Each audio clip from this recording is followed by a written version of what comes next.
Mais mesdames et messieurs, mes chers amis, je voudrais d'abord vraiment très sincèrement vous présenter mes excuses pour cette attente interminable à laquelle nous vous avons condamné. Je suis toujours à l'heure.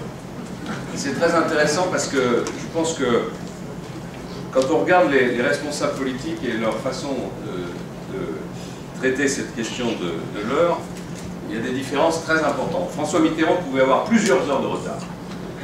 Nicolas Sarkozy commençait les réunions avant l'heure prévue. Moi, j'essaie simplement d'être à l'heure. Aujourd'hui, je n'ai pas pu l'être. Franchement, j'en suis pas responsable. J'étais à la réunion qui précède le Conseil européen de ce soir, ou le dîner européen de ce soir, avec les responsables du PPE, avec les responsables de notre famille politique. J'en suis sorti à l'heure où on m'avait dit qu'il fallait en sortir. Et vous savez, c'est un choc quand on a vécu 5 ans à Matignon avec toute la logistique qui accompagne le Premier ministre. On ne sait plus ce que c'est qu'un embouteillage, on ne sait plus ce que c'est que porter une valise, on ne sait plus ce que c'est. Et là, tout d'un coup, je me suis retrouvé dans une petite voiture conduite par Marianne Monchamp. Je ne vous recommande pas du tout cette expérience.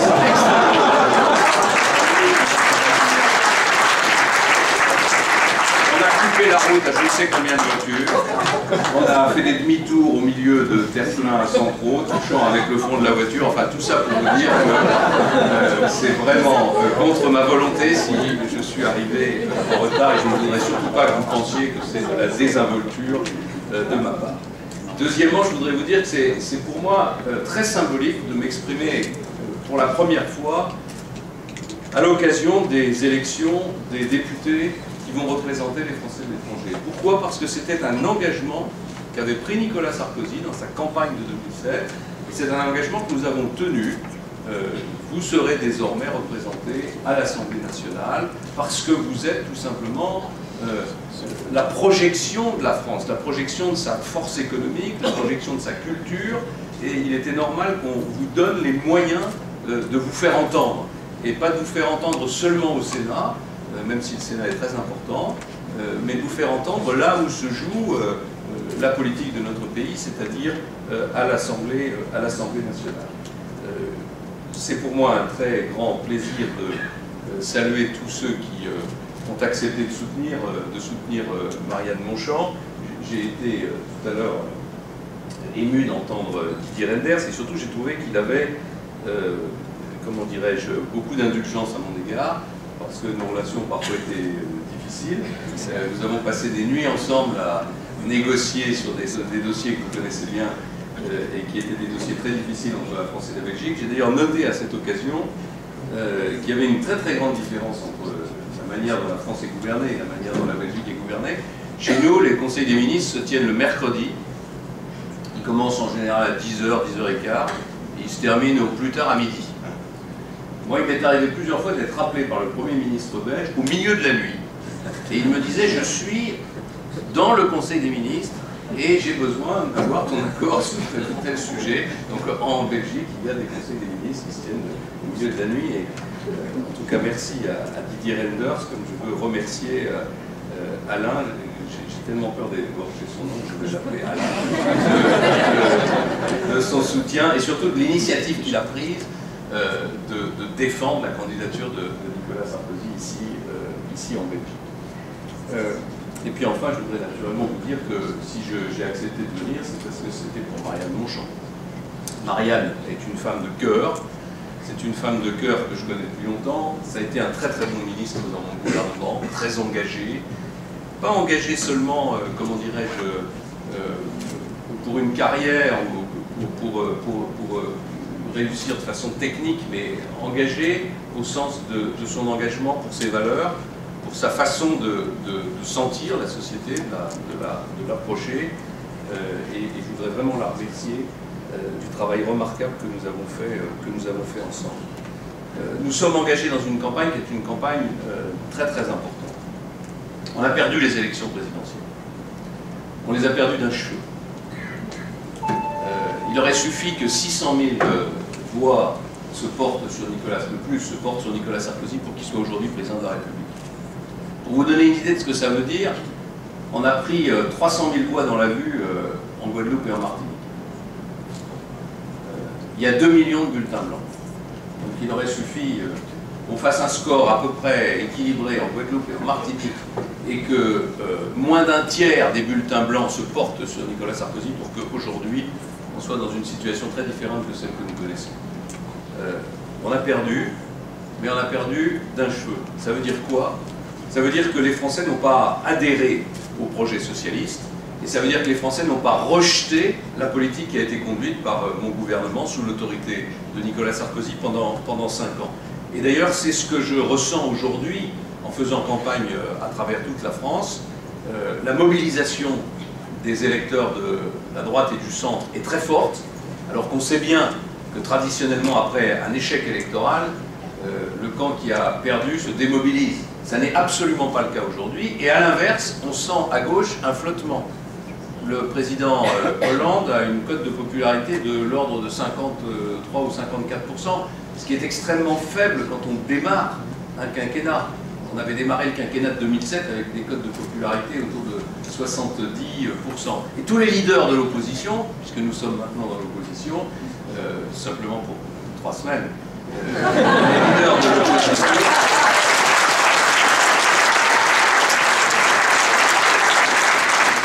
Les leaders de l'opposition voient leur cote s'envoler dans les sondages. Ça veut dire d'abord que nous n'avons pas à rougir de notre bilan. C'est très important. Nous avons essayé, face à une succession de crises très graves, nous avons essayé avec Nicolas Sarkozy, avec le gouvernement, avec la majorité, on a essayé de protéger les Français. On a essayé de les protéger du mieux possible. Et je pense que quand on regarde les résultats de la politique économique en France par rapport à ce qui s'est passé dans beaucoup de pays, on y a réussi. Je veux dire par là que là où beaucoup de pays européens se sont trouvés, du fait de la crise économique et financière, dans une situation très dégradée, qui les a conduits à prendre souvent des décisions très violentes en matière financière, en matière de baisse de la dépense publique, avec toutes les conséquences que cela peut avoir sur la vie des gens, nous avons évité cela. Nous avons évité cela grâce à des décisions qui ont été prises à temps, des décisions courageuses et qui, le plus souvent, ont été initiées par le président de la République. Je me souviendrai toujours du soir où, en 2008, alors que nous avions réuni à l'Élysée quelques-uns des principaux chefs de gouvernement européens, au lendemain du dépôt de bilan de la banque américaine Lehman Brothers, je me souviens très bien de Nicolas Sarkozy, avec cette espèce d'énergie habituelle, bousculant tout le monde et disant on va sortir d'ici et on va annoncer qu'on garantit les dépôts de toutes les banques européennes et parce qu'il n'y aura pas de faillite de banque en Europe, parce que les gouvernements vont s'engager. Personne n'était d'accord au départ. Madame Merkel n'était pas d'accord, les autres premiers ministres étaient prudents. Les conseillers du président de la République et ceux du Premier ministre étaient d'une prudence extrême en disant attendez un peu, vous engagez pas si vite, c'est dangereux, est-ce que c'est possible? Il l'a fait. Et s'il ne l'avait pas fait, on serait sans doute entré dans une crise financière systémique beaucoup plus grave que celle qu'on a connue. Tout ça pour dire qu'on n'a pas à rougir de notre bilan, et c'est sans doute une des raisons pour lesquelles cette campagne législative se déroule d'une façon qui est très différente de ce qu'on pouvait imaginer après l'échec aux élections présidentielles. La gauche n'est pas majoritaire. Elle n'est pas majoritaire au premier tour de l'élection présidentielle, et c'est ça la photographie de la situation politique. Elle est même assez fortement minoritaire, et elle n'est pas majoritaire au lendemain de l'élection présidentielle, puisque François Hollande est élu avec moins de 50% des inscrits. Bien sûr, il est président de la République, il est président de la République légitime de notre pays pour 5 ans, mais voilà la situation réelle qui doit conduire chacun d'entre vous à faire ses choix. En réalité, la gauche a gagné sur un discours d'une violence inouïe contre la personne du président de la République. Et ce discours, cet anti-sarkozysme qui a caractérisé les 5 ans du mandat du président de la République, cet anti-sarkozysme a dissimulé l'absence de programme, l'absence de véritable projet socialiste. Et elle a aussi et surtout dissimulé la faiblesse de la réflexion des socialistes sur la réalité du monde, sur la réalité de la crise européenne, sur la réalité des dangers de déclassement qui menacent aujourd'hui la France et les autres pays européens. Eh bien, au moment où Nicolas Sarkozy a quitté le champ politique, l'anti-sarkozysme n'est plus utile, et on s'aperçoit que derrière ce discours d'une violence inouïe, il n'y a pas grand-chose. Il y a beaucoup de postures, et il y a surtout un grand plaisir d'être arrivé au pouvoir, une grande béatitude tout d'un coup de bénéficier de tous les attributs du pouvoir. Les premiers pas de François Hollande à l'étranger attestent de ce que je viens de dire. En effet, nous avons d'abord vu l'homme qui a pourfendu la finance internationale, celui qui faisait une campagne très à gauche, celui qui avait des accents presque révolutionnaires au meeting du Bourget. On l'a vu parfaitement à l'aise à Camp David, entre Obama, Cameron, Merkel. On était loin de l'homme qui déclarait « mon ennemi, c'est la finance ». Et puis ensuite, on a vu, peut-être encore plus significatif, l'homme qui avait déposé une motion de censure contre mon gouvernement lorsque nous avons décidé de rentrer complètement dans les instances de commandement de l'OTAN, et qui, devant moi, à l'Assemblée nationale, avait pris l'engagement solennel de revenir sur cette décision si jamais il était président de la République. On l'a vu pendant 48 heures, parfaitement à l'aise, au milieu des chefs d'État et de gouvernement de l'OTAN, adhérant même au projet de défense antimissile de l'OTAN et des Américains, et nous faisant croire qu'il avait fait plier Obama sur le retrait des forces françaises en Afghanistan. Mystification d'ailleurs comme l'introduction du mot croissance dans le communiqué final de Camp David. À tout casser, il y aura 2 mois de différence entre le retrait prévu par Nicolas Sarkozy et celui des forces françaises en Afghanistan décidé par François Hollande. Alors on pourrait se réjouir en se disant au fond, il a fait une campagne très à gauche, il a un programme qui était un programme dangereux pour notre pays, mais il est en train, comme une sorte de radical socialiste corrézien, il est en train de mener ou d'amorcer une politique qui va être une politique beaucoup moins violente, beaucoup moins marquée, une politique plus consensuelle. Je ne le pense pas. Je ne le pense pas, et surtout, je pense que la France n'a pas besoin en ce moment d'une politique immobile, d'une politique qui consisterait simplement à conserver les choses. Mais je ne le pense pas parce que pendant que François Hollande était ravi de fréquenter les grands de ce monde, à Paris, l'équipe gouvernementale qui se mettait en place commençait à accumuler les erreurs et montrait sa volonté de mettre en œuvre un certain nombre d'engagements qui sont des engagements funestes pour l'avenir économique, en particulier de la France. Alors c'est le nouveau ministre du redressement productif, condamné aujourd'hui, condamné pour avoir insulté des dirigeants d'entreprise à tort. Moi, j'ai pas l'habitude de mettre en cause les personnes. Ça n'a jamais été ma façon d'agir, et je ne commencerai pas aujourd'hui. Simplement, ce que je veux noter, c'est que le ministre qui est en charge de l'industrie, parce qu'au fond, le redressement productif, c'est l'industrie, le ministre qui est en charge de l'industrie est condamné parce qu'il a insulté, en les traitant d'escrocs, des chefs d'entreprise qui étaient des gens très bien, qui faisaient leur travail, et qui faisaient leur travail contre des organisations syndicales dont il a été démontré depuis qu'elles étaient limite mafieuses et qui avaient causé la faillite de la compagnie de ferry SeaFrance. Ce ministre du redressement productif a donné une interview ce week-end à un grand journal français en disant pas sûr qu'on y arrive, on va peut-être avoir des échecs. Avant même de commencer, il annonce qu'ils vont peut-être avoir des échecs. Dans le même temps, la nouvelle garde des Sceaux réservait aux prisonniers sa première visite. Je passe sur le fait qu'à l'occasion de cette visite, l'un de ces prisonniers s'est évadé.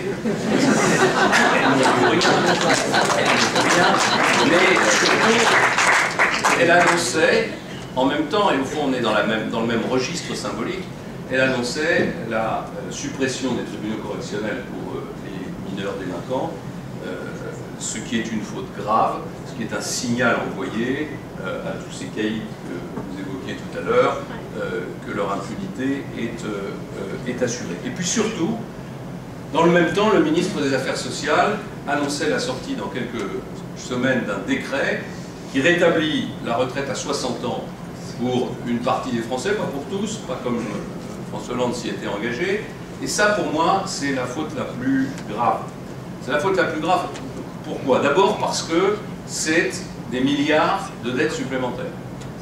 Dans un pays qui est très endetté, qui doit réduire ses déficits, choisir, avant même d'ailleurs que les élections législatives ne soient conclues, de revenir à la retraite à 60 ans, en tout cas pour les gens qui ont commencé à travailler à partir de 18 ans, c'est 1 milliard d'euros la première année de dépenses supplémentaires. Les socialistes ont une drôle de façon de compter. Ils disent 1 milliard d'euros, pendant 5 ans, ça fait 5 milliards. Ben non, ça ne fait pas 5 milliards, ça fait 20. Parce que chaque année, on rajoute 1 milliard supplémentaire au fur et à mesure qu'une nouvelle tranche d'âge accédera à la retraite à 60 ans. Donc c'est d'abord une faute par rapport aux engagements de la France de réduire ses déficits, c'est une faute par rapport à l'économie française, c'est une faute par rapport à la nécessité de rigueur dans la gestion des finances publiques. Mais c'est une faute encore plus grave parce que c'est un signal qui est envoyé aux Français et qui est envoyé aux peuples européens, qui est un signal à contre-courant de l'histoire. Partout, on allonge la durée de travail pour tenir compte de l'allongement de la durée de la vie. Le seul pays qui fait le contraire, c'est la France.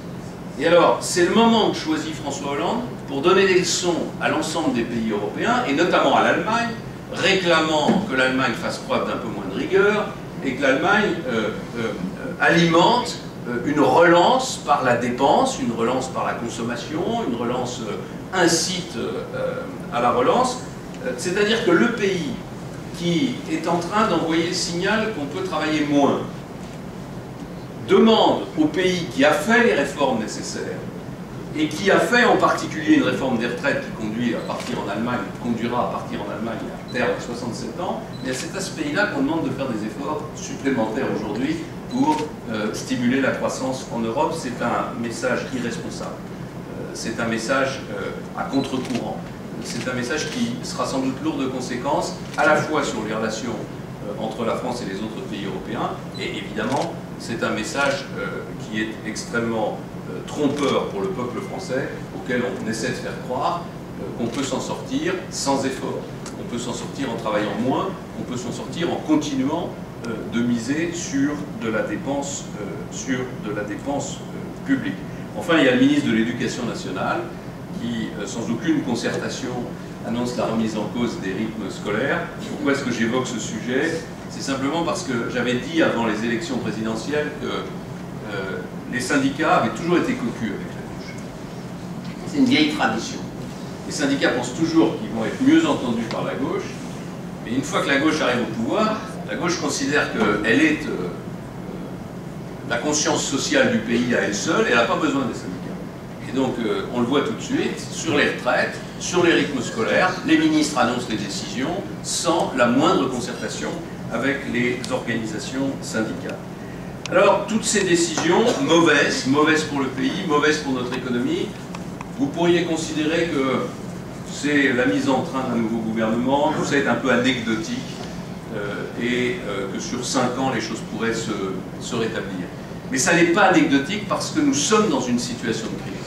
Ça n'est pas anecdotique parce que nous sommes dans une situation qui est une situation de grand danger pour l'économie française, pour la France et pour les autres pays européens.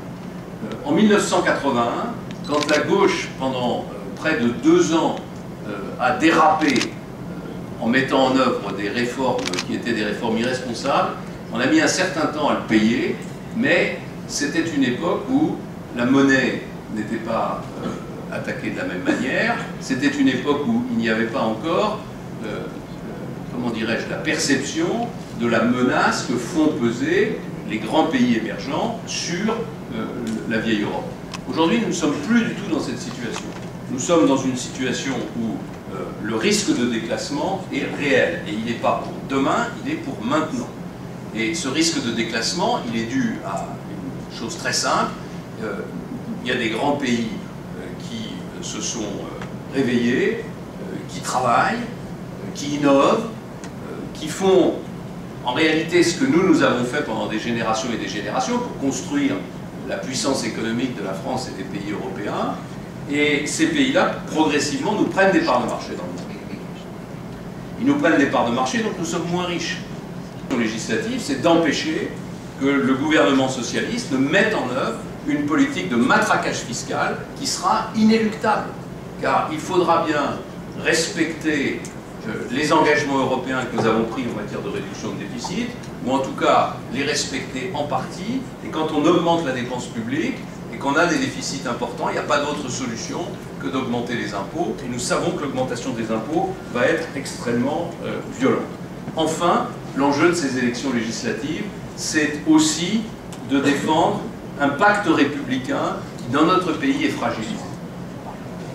Le pacte républicain, c'est au fond cette façon de vivre ensemble que la France a su créer tout au long de son histoire et qui nous a conduit à intégrer dans notre pays des générations et des générations d'étrangers. Des générations d'étrangers qui ont apporté à la France leur force de travail, qui ont apporté une partie de leur culture et qui parfois même sont morts pour notre pays. Ces étrangers, nous les avons, depuis l'origine des temps, nous les avons intégrés. C'est-à-dire qu'ils sont devenus des Français, ils sont devenus des citoyens français. Ils ont adhéré aux valeurs qui sont celles de la République française.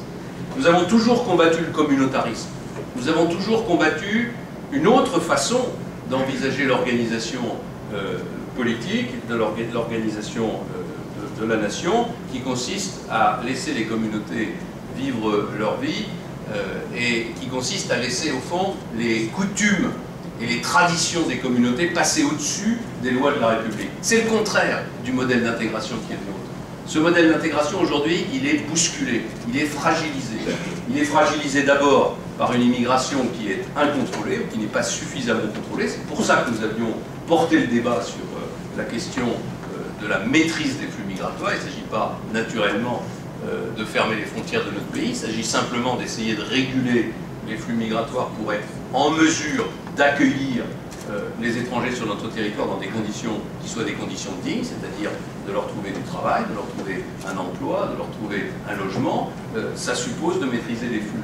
Et deuxièmement, nous nous opposons à une mesure emblématique que le gouvernement socialiste veut prendre très vite, qui est le droit de vote des étrangers aux élections municipales, aux élections locales, pas du tout parce que nous sommes xénophobes ou parce que nous aurions une sorte de méfiance à l'égard des étrangers qui vivent sur notre territoire, mais parce que pour nous, la citoyenneté ne se divise pas.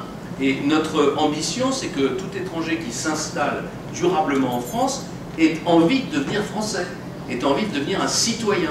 Et lorsqu'il est un citoyen, à ce moment-là, je ne parle pas naturellement des ressortissants de l'Union européenne qui partagent un idéal commun, qui partagent un projet commun, je parle de tous les autres, il n'est pas question pour nous de laisser s'installer une citoyenneté à deux vitesses, où certains votent aux élections locales et d'autres aux élections nationales. Donc vous le voyez, les enjeux de cette élection législative, ce sont des enjeux lourds. Rien n'a été tranché par l'élection présidentielle. Et je voudrais vous dire que la victoire des forces que nous représentons, des forces de droite et du centre, cette victoire aux élections législatives, elle est possible. Elle est possible d'abord parce que le score de François Hollande est très étroit. Et on voit bien, à travers ce score, qu'il n'y a pas d'adhésion à son projet.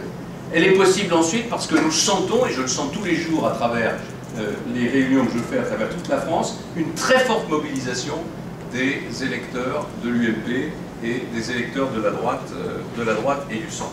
Alors gagner ces élections législatives, vous allez me dire, mais pourquoi faire? Ben, pour gouverner tout ça. Pour gouverner. Et je voudrais tout de suite vous demander de ne pas vous laisser entraîner dans le débat absurde sur la question de la cohabitation. Nous avons une constitution. Cette constitution prévoit que le président de la République est élu au suffrage universel. Il a une légitimité immense. Il est le président de la République. C'est François Hollande pour 5 ans. Personne ne remet en cause cette légitimité. Il a des pouvoirs. Mais la constitution prévoit aussi qu'il y a une Assemblée nationale qui est élue avec un scrutin majoritaire à 2 tours, et cette Assemblée nationale donne sa confiance ou ne donne pas sa confiance à un gouvernement qui, lui, du fait de la Constitution, a les pouvoirs pour gouverner. Donc c'est les Français qui choisiront, c'est les Français qui choisissent, nous appliquerons la Constitution, toute la Constitution, rien que la Constitution, mais il n'y a aucune raison d'entrer dans cette campagne législative en se limitant dans nos objectifs. Notre objectif, c'est de gagner. Notre objectif, c'est d'empêcher la mise en œuvre d'une politique qui est dangereuse pour la France et qui est dangereuse pour l'Europe. Notre objectif, c'est de reprendre l'effort de réforme qui avait été engagé par Nicolas Sarkozy et par mon gouvernement, qui a été conduit dans bien des champs, mais qui reste encore à compléter. Voilà, mes chers amis, ce que je voulais vous dire à l'occasion de ma venue aujourd'hui à Bruxelles. Je voudrais conclure en vous disant simplement que la France est devenue une très grande puissance économique, culturelle, politique, par hasard. Elle est devenue cette immense puissance, souvent jalousée, souvent enviée, grâce au travail des hommes et des femmes qui ont construit notre pays depuis des siècles. Elle est devenue cette immense puissance grâce à nos entrepreneurs, grâce au génie de nos ingénieurs, de nos chercheurs. Rien ne nous a été donné. On a tout acquis par la force de notre travail, par la puissance de notre culture, par la puissance de notre organisation, et ceci depuis des générations. Et ce que nous avons comme devoir de dire aujourd'hui à nos concitoyens, c'est qu'il n'y a aucune raison de penser que notre génération n'a pas à faire les mêmes efforts que les générations précédentes pour faire en sorte que la France reste une grande puissance. C'est le travail, c'est l'innovation, c'est l'effort qui nous permettra de rester un grand pays. Et si nous pensons que nous allons pouvoir nous en tirer avec quelques négociations européennes sur la croissance, que Marianne appelle la danse de la pluie, ou que nous allons pouvoir nous en tirer avec le partage du travail et la retraite à 60 ans, eh bien, à ce moment-là, nous condamnons notre pays au déclin et nous trahissons des générations et des générations de Français qui ont travaillé très dur, souvent beaucoup plus dur que nous, pour faire en sorte que notre pays soit ce qu'il est aujourd'hui. Voilà le message de cette élection législative. Je vous demande de vous mobiliser, de ne pas oublier qu'ici, les élections, c'est le 3 juin et pas le 10. Vous avez une formidable candidate avec Marianne Monchamp. Je veux le redire devant vous, c'est une femme qui a beaucoup de cœur, mais vous l'avez vu aussi, c'est une femme qui a du talent et qui a de la volonté. Je vous demande de lui apporter massivement vos suffrages.